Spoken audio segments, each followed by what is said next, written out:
నమస్తే, welcome to వైద్యం ఆరోగ్యం. నేను కవిత. సంతానలేమి సమస్యతో బాధపడుతున్నారా? రికరెంట్ ఇంప్లాంటేషన్ ఫెయిల్యూర్ అంటే ఏంటి? రికరెంట్ ఇంప్లాంటేషన్ ఫెయిల్యూర్ కి ఎలాంటి లేటెస్ట్ ట్రీట్మెంట్స్ అందుబాటులో ఉన్నాయి? మనకు తెలియచేయడానికి మనతో ఉన్నారు Jeeva fertility centre scientific director doctor Chekuri Suvarchala Vardhan గారు. వారిని అడిగి మరిన్ని విషయాలు తెలుసుకుందాం. Hello ma'am, welcome to our studio. Hello అండి. సో మ్యారేజ్ అయిన ఎంత కాలానికి అసలు ఇన్ఫర్టిలిటీ సమస్య ఉంది అని భావించాలంటారు? మ్యారేజ్ అయిన 1 year దాకా పిల్లలు పుట్టకపోతే, ప్రెగ్నెన్సీ రాకపోతే, అంటే వాళ్ళు అన్ప్రొటెక్టెడ్గా ట్రై చేస్తున్నాగా ప్రెగ్నెన్సీ రాకపోతే దాన్ని ఇన్ఫర్టిలిటీ అని భావిస్తామండి. కాకపోతే 35 years కన్నా ఎక్కువ ఉంటే 6 monthsలోనే దాన్ని ఇన్ఫర్టిలిటీ అనడం జరుగుతుంది. వాళ్ళు ట్రై చేశాక కూడా ప్రెగ్నెన్సీ రాకపోతే దాన్ని ఇన్ఫర్టిలిటీ అని అంటాం. సో ఏజ్ చాలా critical to decide and define what infertility is. So recurrent implantation failure అంటే ఏంటి మా? బేసిక్గా రికరెంట్ ఇంప్లాంటేషన్ ఫెయిలియర్ ఏఆర్టీ అంటే అసిస్టెడ్ రీప్రొడక్టివ్ టెక్నిక్స్, ఐవీఎఫ్ లేదా ఇన్ఫర్టిలిటీకి వచ్చిన తర్వాత టెస్ట్ ట్యూబ్ బేబీస్ చేసిన పేషెంట్స్కి వర్తిస్తుందండి. సో ఇందులో ఏంటంటే మినిమం 3 సార్లు ఐవీఎఫ్ జరగాలి, 3 సార్లు ఎంబ్రియోస్ వేయబడాలి, ఆ ఎంబ్రియోస్ మంచి క్వాలిటీ ఉండాలి, అండ్ ఏజ్ ఏమో 40 కన్నా తక్కువ ఉండాలి. ఈ డెఫినేషన్స్లో పేషెంట్ ఫిట్ అయ్యి ప్రెగ్నెన్సీ రాకపోతే దాన్ని రికరెంట్ ఇంప్లాంటేషన్ ఫెయిలియర్ అంటాం. అంటే ఐవీఎఫ్ టెస్ట్ ట్యూబ్ బేబీ కూడా మంచి క్వాలిటీ ఎంబ్రియోస్ వేసాక కూడా ఏజ్ తక్కువ ఉన్నా కూడా ప్రెగ్నెన్సీ రాకపోతే 3 సార్లు మంచి సైకిల్స్ అయ్యాక కూడా మంచి ఐవీఎఫ్ సైకిల్స్ అయ్యాక కూడా రాకపోతే దాన్ని రికరెంట్ ఇంప్లాంటేషన్ ఫెయిలియర్ అంటాం. సో ఈ రికరెంట్ ఇంప్లాంటేషన్ ఫెయిల్యూర్కి రీజన్స్ ఏంటండి? రీజన్స్ చాలా ఉన్నాయండి. If you look at the general reasons అనొచ్చు వాటిని.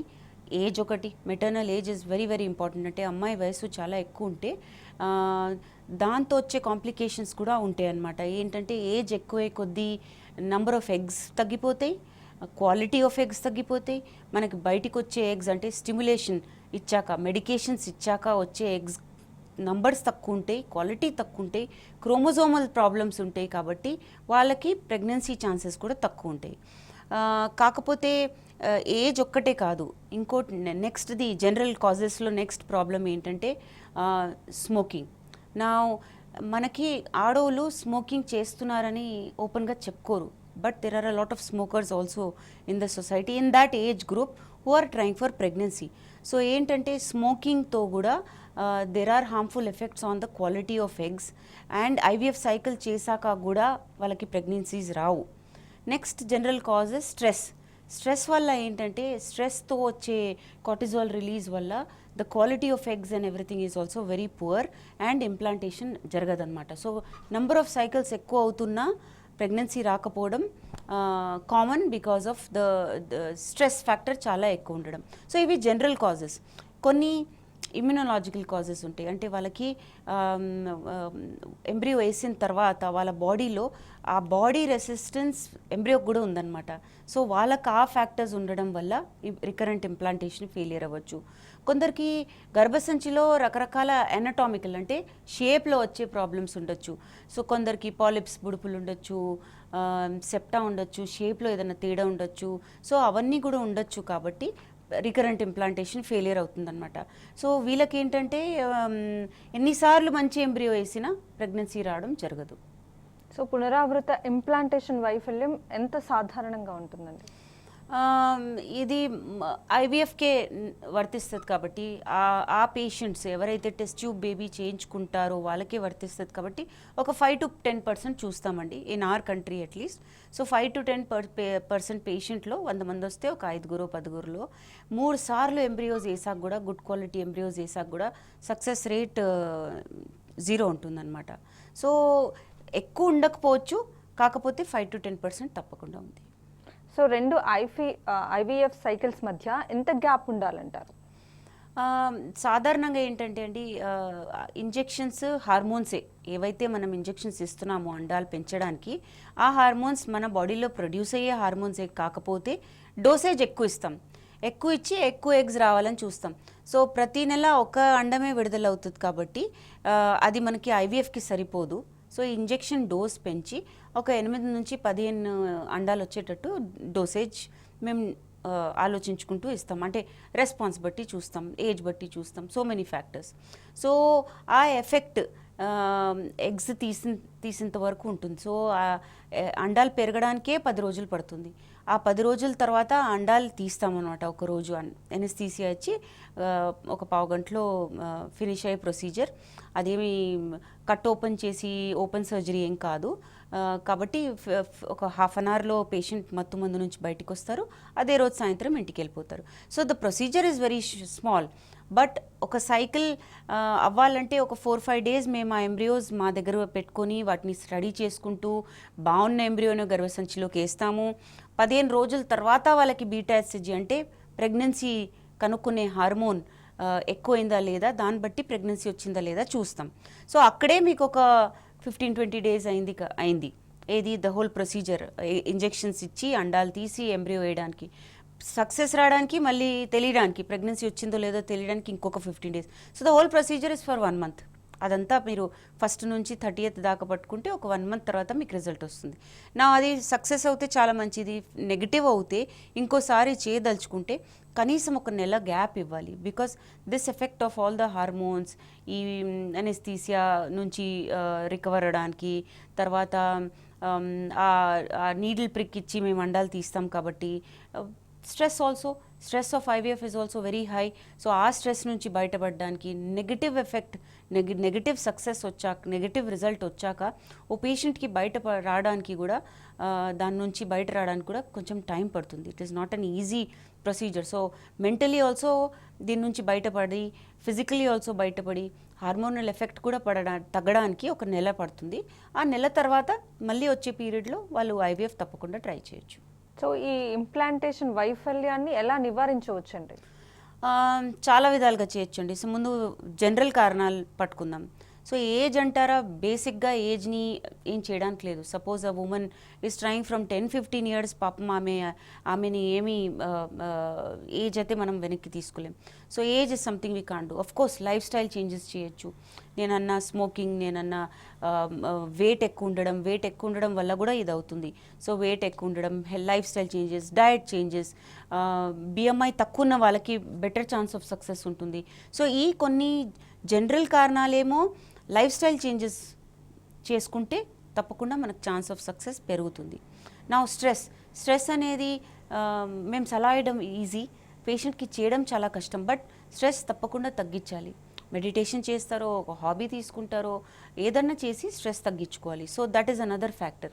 But if you look at factors other than these, like suppose there is a problem with the endometrium, thin endometrium ఉండొచ్చు, లేదా లోపల ఏదైనా anomaly, నేను అన్నట్టు ఆ ఆకారంలో ఏదైనా ప్రాబ్లం ఉండొచ్చు. అవన్నీ కూడా బాగా చేసే ఛాన్సెస్ ఉంటాయి. సో లోపల ఏదైనా గడ్డలు ఉన్నాయి, పాలిప్స్ ఉన్నాయి, హిస్ట్రోస్కోపీ అనేది చేస్తారండి. దానిలో ఏంటంటే ఒక కెమెరా గర్భసంచిలోకి పాస్ చేసి లోపలంతా బాగుందా లేదా ఏదైనా గ్యాప్స్ ఉన్నాయా, బొడుపులు ఉన్నాయా. గ్యాప్స్ అంటే సెప్టేట్, అంటే all kinds of problems inside anatomy కరెక్ట్గా షేప్లో లేకపోతే అవన్నీ కనిపెట్టి దానికి ఏదైనా పరిష్కారం చేయడం ఆలోచిస్తారనమాట.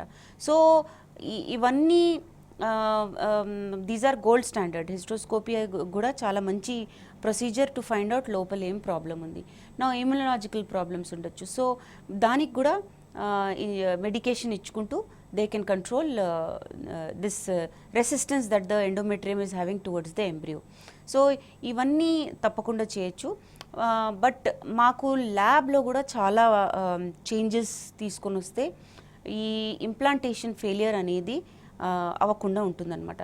సో దీస్ ఆర్ థింగ్స్ మేము ముందే బిగించుకుంటాం అనమాట. ఏంటి, ల్యాబ్లో క్వాలిటీ బాగుండడం, ల్యాబ్లో ఎక్విప్మెంట్ బాగుండడం, ల్యాబ్లో పనిచేసే ఎంబ్రియాలజిస్ట్కి మంచి experience and you know skill and qualification ఉండడం, అవన్నీ చాలా చాలా ఇంపార్టెంట్. సో అవి కాకుండా there is something called as PGT, అంటే ప్రీ ఇంప్లాంటేషన్ జెనెటిక్ టెస్టింగ్. ఈ ఎంబ్రియో ఇవన్నీ బాగా చేసిన తర్వాత, అంటే హిస్ట్రోస్కోపీ చేసి పేషెంట్ని బాగా ప్రిపేర్ చేసిన తర్వాత ఐవీఎఫ్కి ల్యాబ్ బాగుండడం తర్వాత ఎంబ్రియో బాగుండి కూడా ప్రెగ్నెన్సీ రావట్లేదంటే పీజీటీ అనేది ఒకటి ఆలోచించాలి. ఏంటంటే అడ్వాన్స్ స్టేజ్ ఉన్న వాళ్ళకి నేను చెప్పాను దట్ ద క్రోమోజోమల్ ప్రాబ్లమ్స్ ఉంటాయి. సో ఈ ఎంబ్రియో నుంచి ఒక్క సెల్ తీసి కొన్ని సెల్స్ తీసి జెనెటిక్ లెబారెటరీకి పంపడం జరుగుతుంది. అందులో ఏదైనా జెనెటిక్ ప్రాబ్లం ఉంటే, జెనెటిక్గా ఏదైనా క్రోమోజోమల్గా ప్రాబ్లం ఉంటే ఆ ఎంబ్రియోని మేము గర్భసంచిలోకి వేయము. సో మాకు వాళ్ళు చెప్తారు ఏ ఎంబ్రియో నార్మల్ ఉందో ఆ రిపోర్ట్ బట్టి డిసైడ్ చేసి we put back the embryos అనమాట. సో అదొక చాలా మంచి technology which has come for people who have unexplained recurrent implantation failure. వాళ్ళకి ఏముందో తెలియట్లేదు. సో ప్రాబబ్లీ ఎంబ్రియోలో ప్రాబ్లం ఉండొచ్చు, క్వాలిటీలో ప్రాబ్లం ఉండొచ్చు, క్రోమోజోమల్ ప్రాబ్లం ఉండొచ్చు. ఇంకోటి ఏంటంటే మా ల్యాబ్లో కల్చర్ కండిషన్స్ అంటాము. 3వ రోజు వరకు పెంచడం ఎంబ్రియో లేదా 5వ రోజు వరకు పెంచడం ఎంబ్రియో అనేది ఆలోచించుకోవాలి. బాగున్న ఎంబ్రియో, క్రోమోజోమల్గా గట్టిగా ఉన్న ఎంబ్రియో 5 days వరకు వెళ్తుంది. దాని పేరు బ్లాస్టోసిస్ట్. అప్పుడు 1, 2 వేయడం జరుగుతుంది. సో ఆ బ్లాస్టోసిస్ట్తో ఛాన్స్ ఆఫ్ సక్సెస్ చాలా పెరిగిపోతుంది అనమాట. సో ల్యాబ్లో కూడా కొన్ని ఫ్యాక్టర్స్ ఉంటాయి which where we can improve. పేషెంట్తో కూడా డిస్కషన్లో ఆలోచించవచ్చు. Day 3 వేయాలా ఎంబ్రియో, Day 5 వేయాలా ఎంబ్రియో, లేదా వాళ్ళకి ముందు హిస్ట్రోస్కోపీ చేయడంలో బెటర్ సక్సెస్ వస్తుందా, లేదా వాళ్ళకి ఈ ఇమ్యునలాజికల్ ప్రాబ్లమ్స్ ఉంటే అవి బాగా చేసుకుని తర్వాత ఈ IVF చేయించుకోవడం బెటరా, ఒక్కటే ఫెయిల్ అయిన తర్వాత. Age is a big factor కాబట్టి ఒక 38-40 వచ్చిన తర్వాత PGT అన్యూప్లాయిడీ టెస్ట్ అంటే దాంట్లో క్రోమోజోమల్ ప్రాబ్లం ఏమన్నా ఉందా అనేది కనుక్కోవడం చాలా ఇంపార్టెంట్. సో ఇవన్నీ కొంచెము జాగ్రత్తగా మైక్రోస్కోపిక్ లెవెల్లో చూసిన తర్వాత IVFకి తీసుకుంటే పేషెంట్ని chance of success is better. Caller ఉన్నారండి, మహేశ్వర్ మెదక్ నుంచి కాల్ చేస్తున్నారు. నమస్తే అండి. నమస్తే మాట్లాడండి, డాక్టర్ గారు ఉన్నారు, మీ సమస్య ఏంటి చెప్పండి. మేడం. ఏం లేదు మేడం, మేము repeated IVF failure patient madam. మేము ఓకే అండి. ఎన్ని అయినాయండి మీకు సైకిల్స్? 2 cycles అయినాయండి. ఓకే అండి. అయితే ఎంబ్రియోస్ బాగానే ఉన్నాయని చెప్పారు. ఆల్రెడీ సక్సెస్ రేట్ కూడా సెకండ్ టైం బాగానే ఉంటుంది, 60% ఉంటుందని చెప్పారు. అవునండి. సెకండ్ టైం కూడా మాకు నెగిటివ్ వచ్చిందండి. అసలు రీజన్ ఏంది? మాకు ఎంబ్రియోస్ ఎన్ని వేసారండి? 2 embryos చేశారు. 2 ఎంబ్రియోస్. ఏ స్టేజ్లో? Day 3 Day 5? Day 5 madam. Day 5 embryos. Very good అండి. Day 5 ఎంబ్రియోస్తో ఛాన్స్ కొంచెం ఎక్కువ ఉంటుంది. నేను చెప్పిన కారణాల్లో ఏ కారణం కూడా అవ్వచ్చండి. సో కాబట్టి మిమ్మల్ని థరోగా ఎగ్జామిన్ చేయాలి. It could be any of the reasons that I have talked about. Me hysteroscopy ఏమైనా చేశారండి? మీకు గర్భసంచిలో ఏమైనా ప్రాబ్లమ్స్ ఉన్నాయా చూడడానికి? చేశారండి, ఇంతకు ముందు స్టార్టింగ్ లో చేశారు. మేము ఆల్రెడీ 3 years నుంచి వెళ్తున్నాము అండి. 3 years కిందనే చేశారు. అదే హాస్పిటల్ కంటిన్యూ అవుతున్నాము. చాలా మంచిది. 2 times హిస్ట్రోస్కోపీ చేయలేరు, ఇది చేశారు. ఏంటి, బయాప్సీ చేశారు. మాకు బయాప్సీ చేశారు, హిస్ట్రోస్కోపీ ఏం చేయలేదు. రైట్. మీరు ఒక హిస్ట్రోస్కోపీ ఆప్ట్ చేయొచ్చండి. మీకు ఇంకా ఎంబ్రియోస్ ఉన్నాయా? ఎంబ్రియోస్ లేవండి. 2 times 6 ఎంబ్రియోస్ ఉండే. రైట్.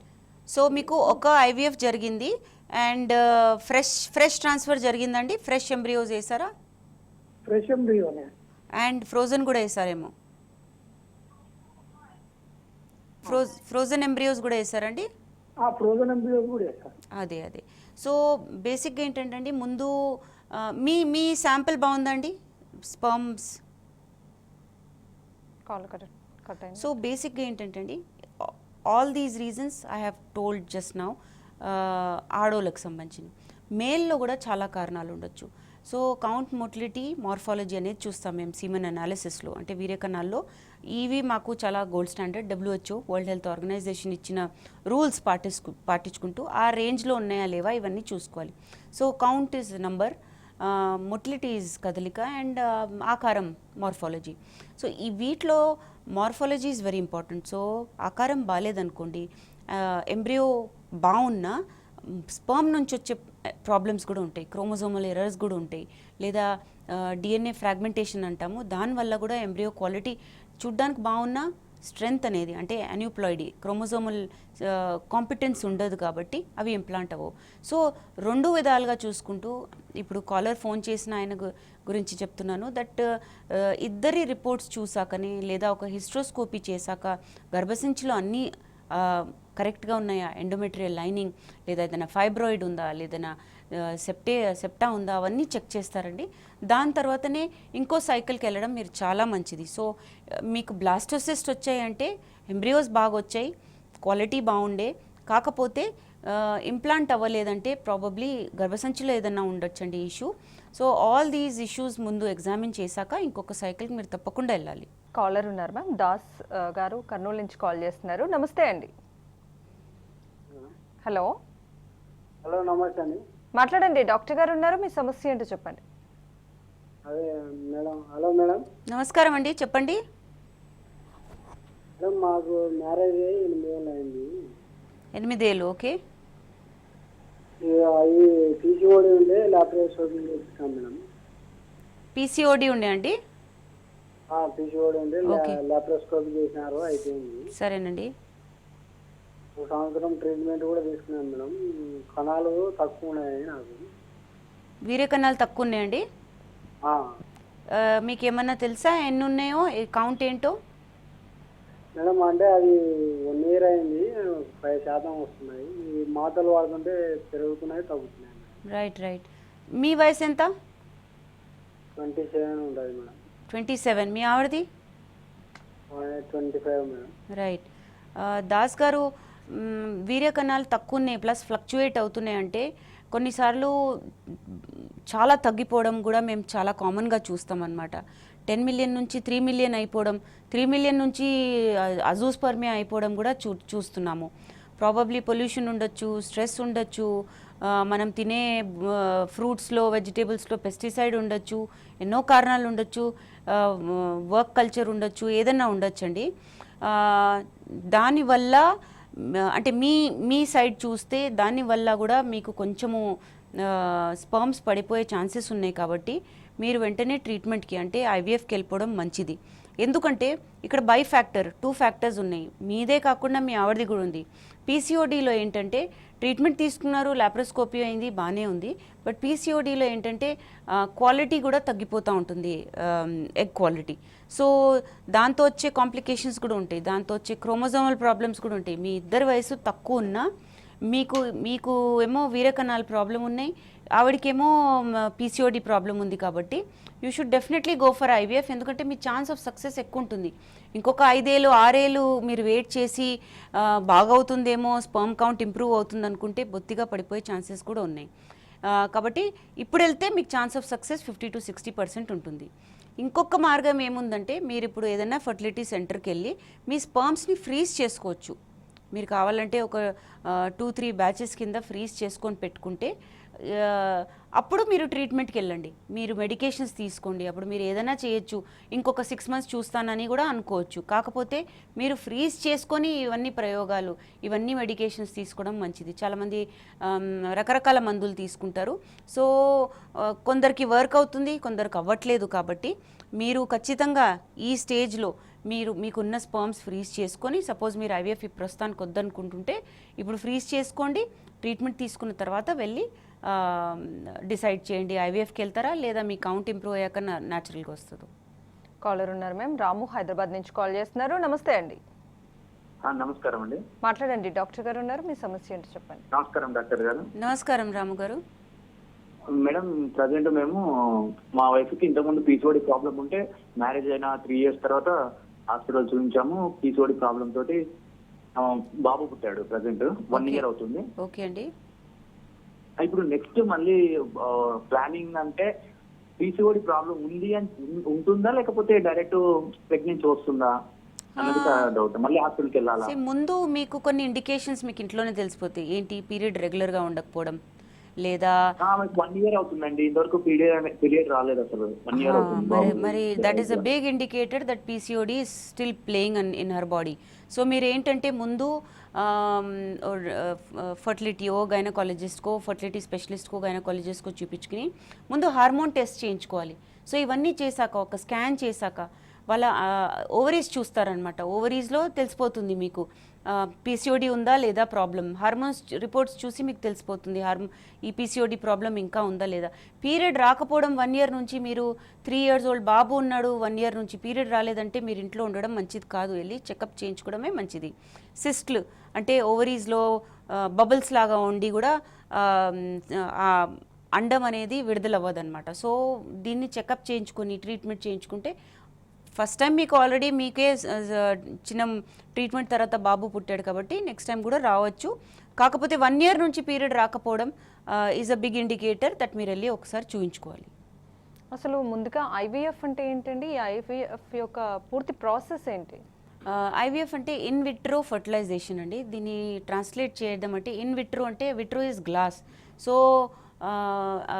టెస్ట్ ట్యూబ్లో తయారు చేయడం జరిగింది about 40 years back in UK. But ఏంటంటే బేసిక్లీ ఇవి పెట్రీ డిషెస్లో, స్టెరైల్ పెట్రీ డిషెస్లో తయారు చేసే బేబీస్ అన్నమాట.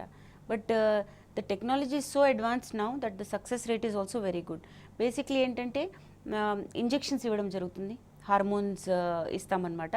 మనకి బాడీలో ప్రొడ్యూస్ అయ్యే హార్మోనే, brain is already producing that hormone for 1 egg. కాకపోతే ఐవీఎఫ్లో కొంచెం ఎక్కువ డోస్ ఇస్తాము అండ్ ఎక్కువ అండాలు పెరిగేటట్టు 8 to 15 is a good number. పెరిగిన తర్వాత 10 days తర్వాత ఒక చిన్న సూది ఓవరీస్లోకి పాస్ చేసి అండర్ ఎనెస్థీసియా మత్తుమంది ఇచ్చి అవి తీసి బయటికి తీసి ల్యాబ్లో ఇవ్వడం జరుగుతుంది. సో ఎంబ్రియాలజిస్టులు మేమేం చేస్తామంటే ఆ అండాల్లో వాళ్ళ హస్బెండ్ స్పర్మ్ తీసుకొని ఒక్కొక్క స్పర్మ్ని ఒక్కొక్క అండంలో వేయడం జరుగుతుంది. సో అక్కడ ఫర్టిలైజేషన్ అక్కడ నుంచి స్టార్ట్ అవుతుంది, ఫలదీకరణం అంటే wear the egg and the sperm DNA exchange అయ్యి సో అవన్నీ జరుగుతాయి అన్నమాట. సో అక్కడ నుంచి ఒక 5 days 3 to 5 days మేము ఆ ఎంబ్రియోని అబ్జర్వ్ చేస్తాం. సో నెక్స్ట్ డే నుంచి అవి వాళ్ళ పిల్లలు. సో అక్కడ నుంచి 5 days మేము అబ్జర్వ్ చేసి ఏవైతే మంచి క్వాలిటీ ఉంటాయో అవి గర్భసంచిలోకి వేయడం జరుగుతుంది. ఏజ్ బట్టి నంబర్ ఆలోచిస్తామండి. 2 to 3 is what we look at, age బట్టి. లేదు 40 years కన్నా ఎక్కువ ఉన్న పేషెంట్ ఉంటే 3 తప్పకుండా వేస్తాం. సో మిగిలిన ఎంబ్రియోస్ ఉంటాయి, నేను అన్నాను 8 to 15 eggs తీస్తాం కాబట్టి ఎక్కువ ఎంబ్రియోస్ వచ్చే అవకాశాలు కూడా ఉంటాయి. సో ఆ ఎక్స్ట్రా ఎంబ్రియోస్ని ఫ్రీజ్ చేసుకుంటాం. మనము మామూలుగా ఫ్రీజ్ చేసే ఫ్రిడ్జ్లో కాదు, there is a special liquid nitrogen అంటాము, అది -196లో ఉంటుంది. ఆ టెంపరేచర్లో ఫ్రీజ్ చేసుకొని పెట్టుకుంటాం. యూజువలీ ఏంటంటే ఈ ఎంబ్రియోస్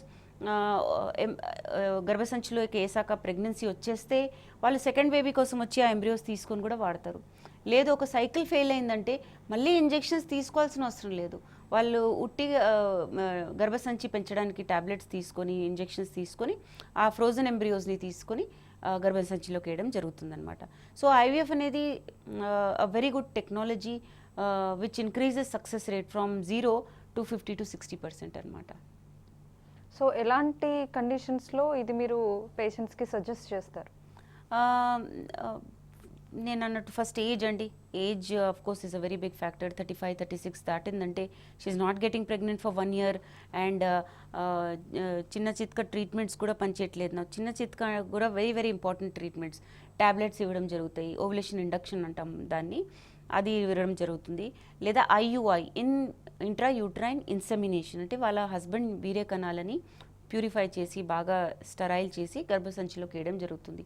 ఆ ప్రొసీజర్తో 15 to 20% సక్సెస్ రేట్ ఉంటుంది. బట్ అది ఫస్ట్ లైన్ ఆఫ్ ట్రీట్మెంట్, అది చెయ్యాలి. ట్యూబ్స్ బాగుండి అండాలు బాగా పెరుగుతున్నాయి, గర్భసంచి బాగుంది, ఏజ్ తక్కువ ఉందంటే తప్పకుండా 2 to 3 times చేయాలన్నమాట. అది కనుక ఫెయిల్ అవుతే then we take it for IVF. So recurrent implantation ఫెయిల్యూర్కి సంబంధించి చాలా వాల్యుబుల్ ఇన్ఫర్మేషన్ తెలియజేశారు ma'am. Thank you so much అండి. థ్యాంక్ యూ అండి. సో ఇది ఇవాళ వైద్యం ఆరోగ్యం. చూస్తూనే ఉండండి టీ న్యూస్.